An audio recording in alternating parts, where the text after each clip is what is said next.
Welcome to the Longevity Decoded podcast, a thought-provoking journey into science and medicine with discussions on how to optimize your health by learning the cutting-edge tools to apply in your daily life, preventing illness and maximizing your health span. I'm your host, Dr. Guerrero. Hi, I'm Dr. Guerrero, a practicing pulmonary and critical care medical doctor. Today, we're going to talk all things about meditation. What is it? What's its history? Why meditate? What are the current applications? And more importantly, how can you use this to your advantage to improve your quality of life? I will make it scientific while keeping it simple at the same time. I just want to make sure you have a clear understanding where things come from. I use data, scientific data, to support what I'm saying so you know that it's actual, real, useful information. So I'm going to start with just a brief description of the history of meditation. When did this start? So if you go back all the way to 2500 BC, that's the first time there's some sort of an evidence that people were, it seemed at least, that were trying to meditate. This was recorded in the Indus Valley, South Asia, where we have Pakistan and India, roughly in that location. There was some depictions of people sitting down in the classical cross-legged lotus position. So that suggested they were doing some sort of a meditation or prayer. It's not completely clear. Then if you move forward about 1,000 years, you start finding the old Hindu texts known as the Vedas. And in those, there was a little bit more explanation of what they were doing, trying to get into their minds, but always with a little hint of a religious tone where they were trying to talk, or they will incidentally start talking to gods when they're trying to do their meditations. The next period of importance, and the one that most people hear about and know about, is the period around the 5th century before the Common Era, which was the time of Buddhism, or the time of Siddhartha Gautama, also known as the Buddha. What he was trying to achieve was what he called enlightenment. To achieve a pure state of consciousness that will communicate with the universe in unison. He basically is the one that actually described a technique called as Vipassana, Vipassana, and that's the equivalent of what we currently, and you probably have heard this term, we call mindfulness. That's the same as that. So we owe the Buddha the most widely spread and used method of meditation, which is the main method I teach in my course, Longevity Meditation course, that you can find at this point. I have it in Instagram and TikTok. You can do the full course for free there. So he explained how to do this. Now, if you move forward in history, then we have all the religions, Christianity, Jainism, Islam, etc. All of them talk about having some sort of a meditative practice, but this became quite intertwined with prayer and is really how to tease it out.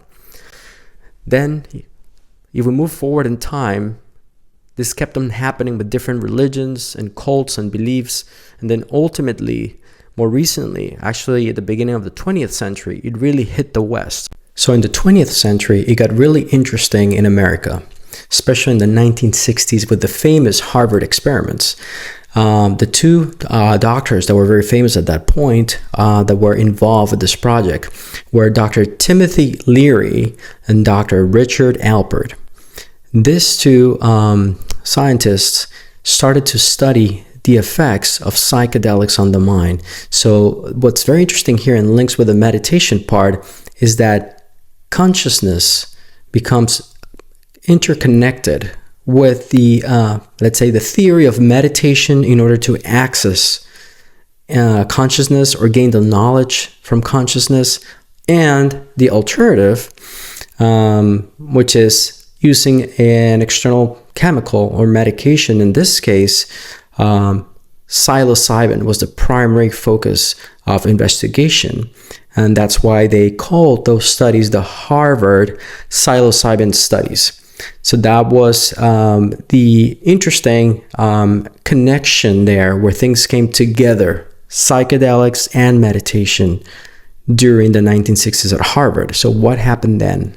Well, they started to have success in terms of patients or research subjects reporting tremendous benefits. Some people reported that their life completely changed when they tried psilocybin primarily. So they got really excited. Things were doing really well. But unfortunately, at the same time, around the 1960s, the artificially made chemical LSD came out, and there were problems with substance abuse over doing this outside of the lab, of course. And people got into trouble because there's side effects from a high dose of any medication in general, but especially of a psychedelic, or let's call it mind-altering medications. So at that point, the government stepped in and started to put a lot of resistance, trying to ban the use of LSD and then anything psychedelic or that could cause similar effects. And one of those substances, in this case natural, is psilocybin, which is found in magic mushrooms, and that's what the Harvard doctors were using. So unfortunately, Harvard got a lot of pressure from this, and they ultimately had to tell Leary and Alpert to just stop it. They were really well into it and very interested in it. They didn't want to give up on it. Alpert left to Tibet, went to India, basically went to the East, changed his name, interestingly, to Ram Dass, and became a profound, deep meditator master over there. His counterpart, Dr. Leary, stayed in the United States, but got quite involved in promoting LSD, as he saw that there were positive effects when used correctly, and got into the whole counterculture movement. But this was a moment where we had a special time where meditation and psilocybin or other psychedelics came together to try to access consciousness. And then that's the bottom line there. They want to access consciousness. People want to understand what their mind is. They want to be able to control it in some cases, and they want to be able to access it. So unfortunately, although we had that beautiful period of time in the 1960s, everything came down with the banning of LSDs and psychedelics. So then after that, around the 1980s, things evolve. So before the 1980s, people had very subjective impressions about the effects of medications like psychedelics artificially made in the lab, or natural like psilocybin, or they had very subjective experiences with meditation practices. So somebody would say that they will feel really great, very happy, that they enjoy their life after a meditation session. And then other people that wouldn't meditate or just try to meditate but didn't get it would just simply say, well, you can say whatever you want to say, but I don't see how can that be helpful to your mind. You're just making things up, which kind of makes sense, at least back then. However, the people that were consistently meditating were very confident that there was something that was changing in their mind, at least, and they wanted to explore that. Everybody wanted to know. Fortunately, in the 1980s, as technology evolved, and then we started to have MRI or magnetic resonance imaging, where we get a more high definition picture of the brain, even better than a CT scan or CAT scan. At that point, basically, if you don't know, an MRI is a magnetic, let's say, tube where a person goes in, and then they use magnets to create 3D rendering images of the brain. But it got really interesting later in the 1990s, where fMRI, that stands for functional MRI, was available first on a research setting, mostly. It's still mostly on a research setting, to be honest. But once that was available, things changed significantly. Why?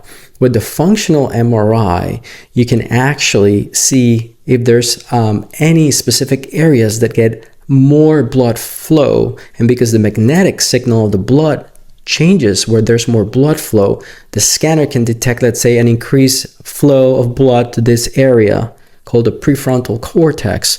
And then they kind of say, okay, this person says meditating or is an expert meditator. He seems to have a lot of blood flow to the frontal area. And then we have another subject who is not a meditator or rarely meditates, and we don't see much activity or blood flow to the frontal area. So that was a game changer because the basic MRI can only give you anatomy. There's no assessment of function really. But with the functional MRI, for example, you can prompt a subject to move their right arm or their right leg. I don't know if you know, the nervous system gets crossed to the other side, or contralaterally as we say, and then you'll see on the functional MRI that the opposite side of the brain around this area, the motor cortex, will be activated when somebody was moving the right side of the body. So those type of correlations produce tons, especially after the year 2000. Now there's hundreds or thousands of studies with imaging of the brain and meditation, which has granted us a lot of data, which I'll describe in more detail in this podcast. But this data actually confirms that there are actual physical, biological changes in the brain with meditation that change the whole landscape. Because then the agnostics or skeptics, when they saw that, some of them were convinced and they started to meditate, to their benefit, of course. Now, let's move on to the basic science of this. Let's talk about the underlying biology of meditation. Let's do this first so we can understand the basics, what's underneath it all, and then we can talk about the different techniques and how to actually do it. So there's different ways to measure the brain changes during meditation. One very basic, simple way to do it is to use energy. When I say energy, I mean voltage changes, which basically means changes in ionic flows in the neurons. And this technology is very old, and it's known as EEG or electroencephalogram. With this, we're going to be able to scan the brain. Usually multiple electrodes are placed over the scalp so we can detect different regions of the brain, so we can tell where the electrical impulses are coming, either from the left or the right hemisphere of the brain, and what lobes or segments of the brain. We call them lobes. So the landmark study for this was the Lutz study. In this study, they're looking at specific types or patterns of waves in the EEG. The main, most important pattern that was highlighted is what they call the gamma waves. So the gamma waves are quite infrequent in a non-meditator person, just a normal awake person. They do happen, but the frequency that they found that happen in meditators is remarkably higher, just dimensions higher. These are typically waves in the 25 to 100 hertz range, usually 40 hertz. The other pivotal study was a meta-analysis that looked at the specific different regions that were activated in meditators during the EEG. So the key areas, one was the prefrontal cortex, specifically in the dorsolateral area, and then in the cingulate cortex in the more posterior area. Okay, don't get too stressed about the specific names and remembering those, but I just want to present the data as it is. So those areas were very elevated or increased or active with the EEG on the meditators, which it makes a lot of sense. And when they looked, they compared that with the opposite antagonistic network called the default mode network of neurons, which is the circuit of neurons that basically cause the ruminations and the repetitive stressful thoughts that most of us have frequently. So these areas that the meditators showed higher activity antagonize the default mode network of neurons. Other studies have looked at the activity of the default mode network, which is elevated in the non-meditators versus the meditators. So that's the data for EEG, and I think the big highlight for that will be the gamma waves. let's talk about functional MRI. So specifically in meditators, there was a very important study by Harvard, MIT, and Yale. And what they did, they prospectively looked at very experienced meditators. I'm talking an average of 9 years of meditating, probably 40 minutes a day or so, as they reported in the study, most days, versus somebody who rarely or never meditated. So there's a significant difference. I think they just want to be very strict about the criteria when they say a meditator is a meditator. They were also very careful and very diligent in making sure that when they were comparing these two groups, that they were equivalent. So there's some things that could change part of your brain, including significant long-standing training and education. So education was a variable. They try to make it even between the two groups, etc. And that's how they did with all the variables. So what they found in this study is that the very experienced meditators had remarkably more blood flow, which is what we detect in the functional MRI. Essentially, I would say to two key areas. Probably number one is the insular cortex. The insular cortex is basically tucked in between the frontal lobe, the temporal lobe, and the parietal lobe in the precuneus area. In that location is where we have the insular cortex. The insular cortex works as a hub for other networks. The most important network that we're talking about here is the default mode network of neurons I was just mentioning. So that's the set of neurons who are causing the circle of recurrent thoughts about the past, the future, causing in general, if you're doing that, which unfortunately that's sort of like the basic default that the human mind runs on, which is this repetitive thoughts about the past, the future, which causes really depression and anxiety or stress in general.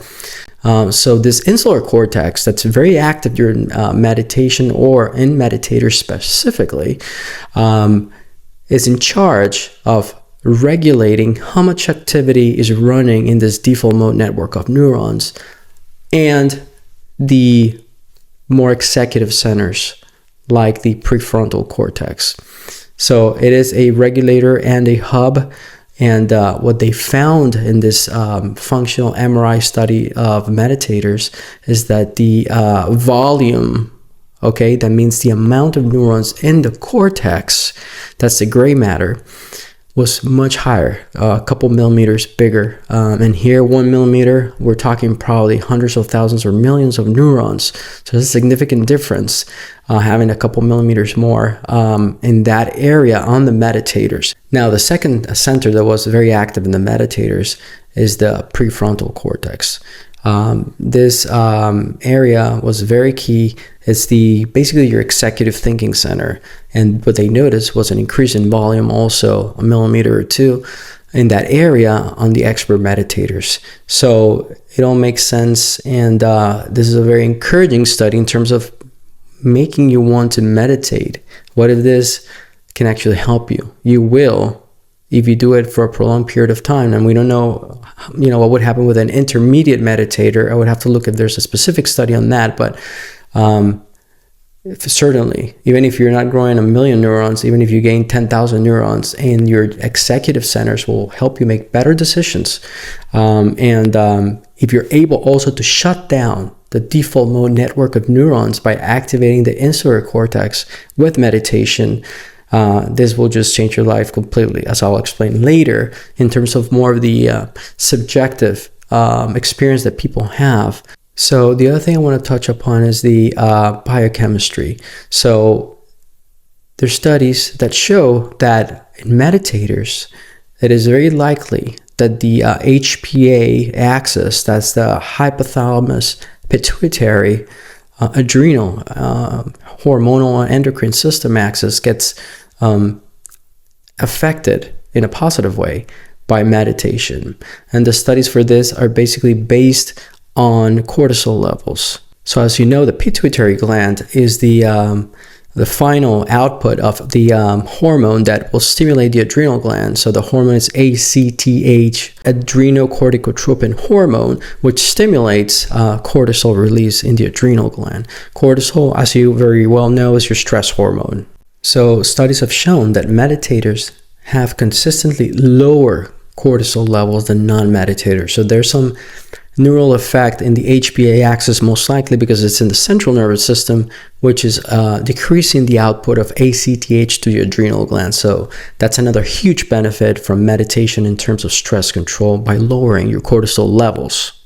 One final point I want to make about the biology of meditation and its benefits is that there is evidence, both subjectively and objectively, that it changes your mood. So meditation can change your mood.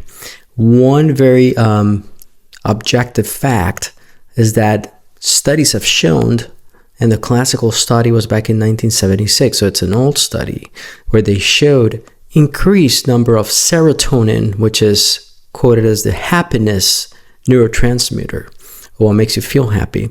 Is this neurotransmitter, serotonin, the metabolites, or call it the leftovers from it, were increased in the serum or the blood of meditators. So that's another key pearl, that meditation can increase that neurotransmitter. Now, subjectively speaking, a lot of meditators report higher levels of happiness, whether that's an actual biochemical change or a subjective. But at the end of the day, your subjective experience is what matters the most. In other words, whatever you feel, however you interpret life, and however you feel happy or not, that's the key. It doesn't matter what your biochemistry is at the end. The meditators felt happier overall. Okay, so that concludes the basic biology of meditation. Now, let's move on to different types of meditations and how they work. Let's start with the most commonly utilized form of meditation, and this is Vipassana. So Vipassana, basically in the West, is better known as mindfulness, and that's what you hear a lot, and it's very popular nowadays, mindfulness meditation. So what is that? So Vipassana, or mindfulness meditation, is the very basic technique of trying to focus yourself on a specific thing. For example, the breath. And more exactly, for example, the tip of the nose or the nostrils, or the chest or abdomen as you feel the sensations of breathing. So those things will be like a focal point that will help you essentially stay in the present. Now, Vipassana or mindfulness doesn't only use the breath. You can use any specific point. So, for example, you can pick, if you're looking at a landscape outside, you can pick a specific, say, a tree. That's your point of focus to try to center you, keep you in the present moment. Other things that are utilized during a Vipassana meditation practice will be simply sounds like chirping of birds, or other sounds, cars, etc. Anything could be used as an agent or a point of focus. The other part mindfulness has, which is very key, is that the management of thoughts, essentially. What do you do when you're having your thoughts? So one of the key things that you want to be able to become aware that you're having the thoughts. That's a key thing that most people miss, because it's a little bit difficult to understand, because we are essentially completely used to become married to our thoughts. We just become part of it, and we think we're part of the story, when in reality we are not, because you are not your thoughts. The thoughts are just appearing in the landscape of consciousness, and you are the mere observer. And that's what the Buddha focused on. You are the observer. You notice the thoughts as they come in and go, and just watch them without judgment, and see how they disappear and completely lose their power as you observe them. So it's the combination of focusing on the breath, or the chest, or the abdomen, or an external object, or internally on body sensations, for example. There's something called interoceptive and exteroceptive meditations, or types of meditations, which I'm going to explain a little bit later in this podcast. But on the mindfulness side of things, or Vipassana, we're focusing on a point: the nostrils, the chest, the abdomen, bodily sensations, external sounds, external objects, and then becoming completely aware, sort of like a witness again, of the space of consciousness in your mind. And then you'll notice the thoughts, and you'll try to divorce from the thoughts without trying to force them out, but just separating so you can observe them. Once you disconnect yourself from them, and that's the essential technique here. And you can get a full course on this for free on Instagram or TikTok that I have, where I explain all this in a lot of detail, and we can meditate. I'll do all the guided meditations. It's a daily meditation, 5 to 10 minutes usually. But essentially the technique is to divorce yourself from the thoughts. That way you can observe them. And very interestingly, as you observe the thoughts without judgment, that means do not have emotions tied to them. It doesn't matter if it's a good thought or a bad thought. Just look at it. It's not doing anything to you. And then you'll see how it gradually fades away automatically.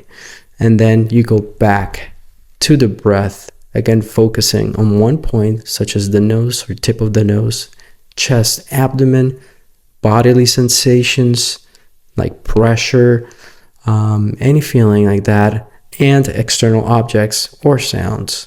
So that is Vipassana or mindfulness.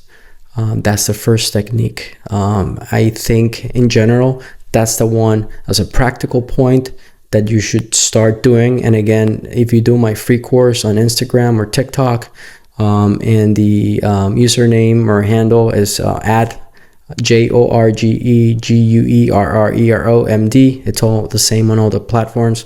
And you'll understand that technique. I think you have to master that technique first before you move on to any other technique. You don't have to move on to any other technique actually, but the second one I'm going to talk about has something interesting that Vipassana doesn't have. And this one is much harder to grasp, and a lot of people don't grasp it for a long time. It took me several attempts, but I was able to understand it. It is very difficult to explain, but we'll try to do my best to explain this one. This technique is known as Dzogchen. The Dzogchen technique is also a Buddhist technique. It's a branch of Buddhism. Okay, so how does this one work? So the goal here for this type of meditation is to try to identify the ego, or in other words, the feeling of self, meaning like you say, I am X, whatever your name is, I am, and that's how I identify. And you feel like you are that person, and you feel like you are behind your eyes, or you're behind your face, that there's a seat of attention somewhere, usually around this area inside, and you feel that you are yourself, and you have a specific name, and that the ego is somewhere in the middle of your brain, like a brain center for the ego or the self. And what you're trying to do here with the Dzogchen meditation is to break the illusion of the self or the ego, because the ego or the self is an illusion. The ego or the sense of self is just another thought. We'll make it to be this huge critical thing that actually causes more stress than anything else. With the technique of Dzogchen, with Vipassana cannot do directly, Dzogchen will force you to focus on that seat of attention and help that seat of attention or ego drop off from consciousness. Basically, you disconnect from the ego, and you find, perhaps in time, not right away for most people, that the ego and the self is simply an illusion. And that's why I told you it's difficult to explain, because when I say your name, yourself, your ego is just an illusion. It's not real. That doesn't make any sense at first sight, but it is the reality. And it doesn't make any sense because you're convinced that you are yourself. So in my course, I do the Dzogchen practice after several sessions. When somebody, I feel like at that point in the course, the person is very comfortable with the very basics of Vipassana, I start doing some Dzogchen, and then I do even more Dzogchen to make sure that the person can experience this, which is very helpful and liberating. So that's the other technique. I recommend doing that as well at some point, but I don't think it's absolutely mandatory. If you can just do Vipassana, that's going to help you tremendously. Now, the other technique is called Metta. It's from the Pali language, but it means love and kindness. This one focuses more in, causing probably release of oxytocin, some serotonin, just to make you feel happier and more connected to your loved ones. So in this meditation, basically the focus is finding a person that you don't have a very complicated relationship at all, and that you love. For example, a son, a daughter, etc. And you just imagine them, and you just start wishing them happiness. You imagine that you're hugging them, and that you're telling them that you want the best for them, and you just express love, unconditional love to them, and you just imagine that you're doing that, and that just makes you feel happy. And people report feeling much happier for sometimes even the whole day if they do that, even just 5-10 minutes. I think that's a very valuable tool, but I don't think it gets to the root of consciousness as well as Vipassana and the Dzogchen technique.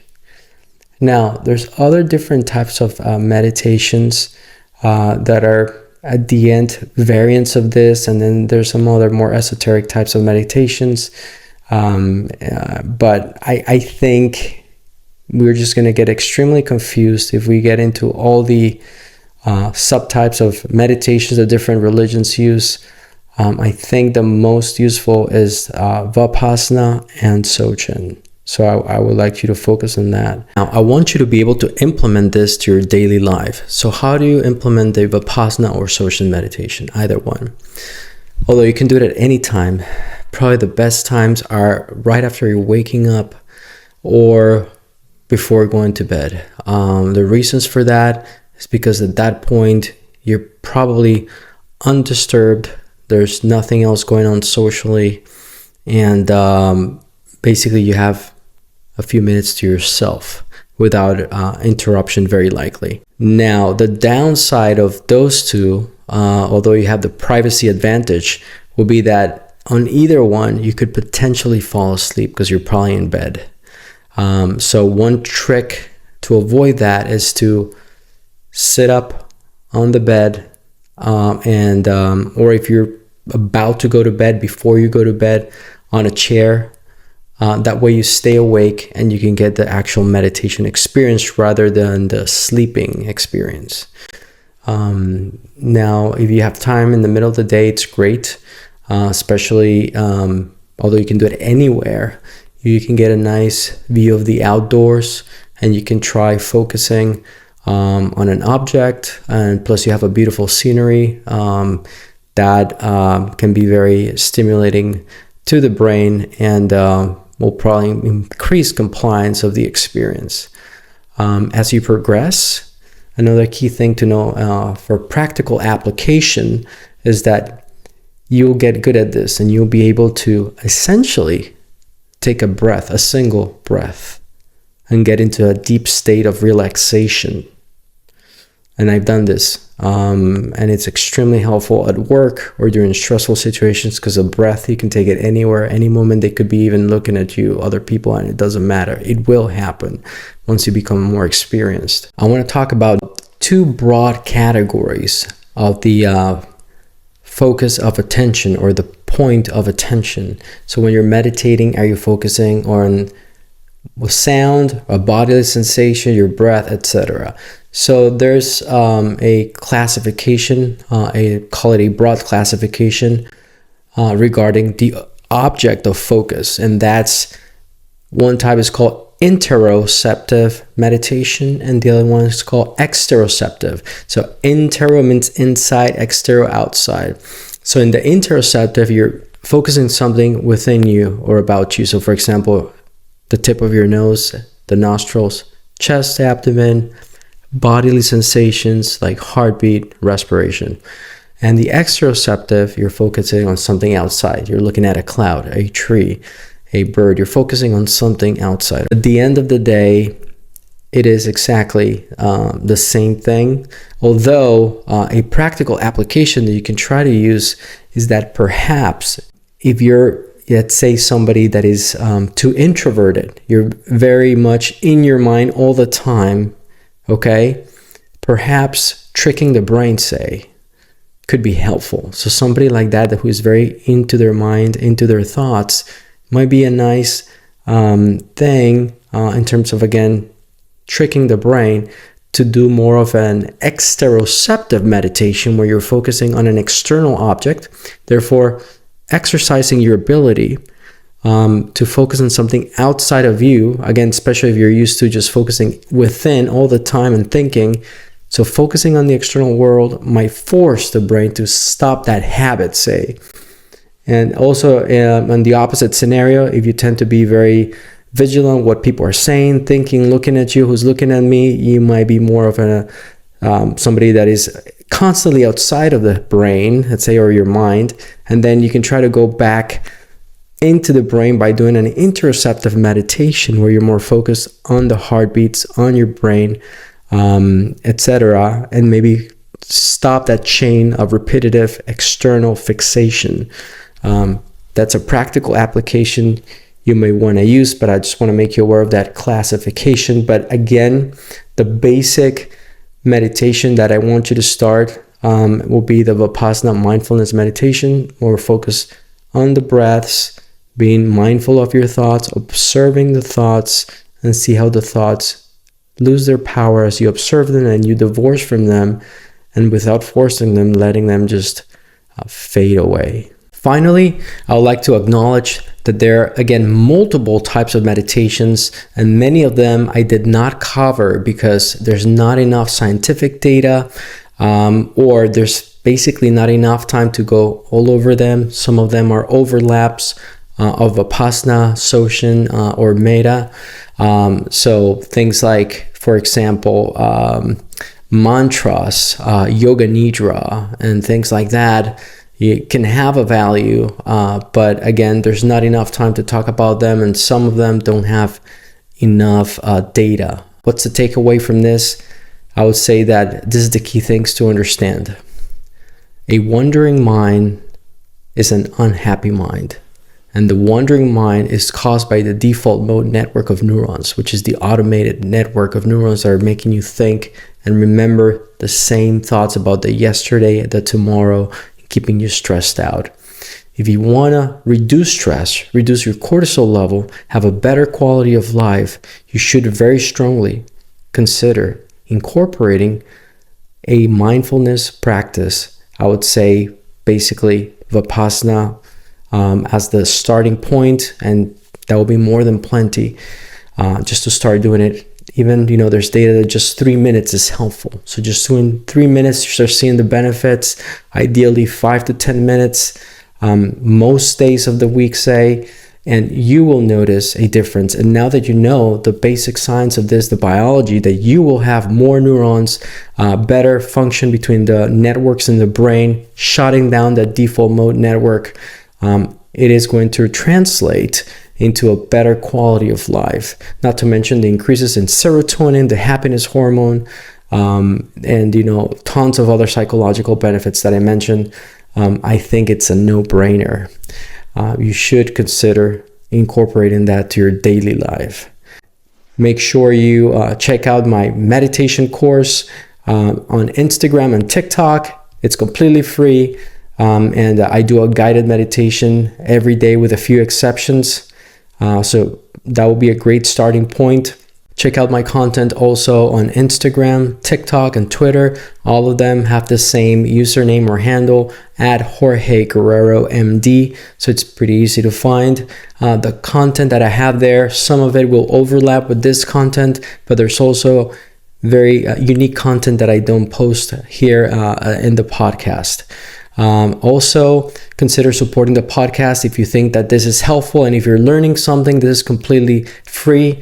Just if you liked it, please consider subscribing to YouTube to support the podcast again. And finally, thanks again for your interest in medicine and science, and I hope to see you here again soon on a very interesting episode of the Longevity Decoded podcast. Thanks so much.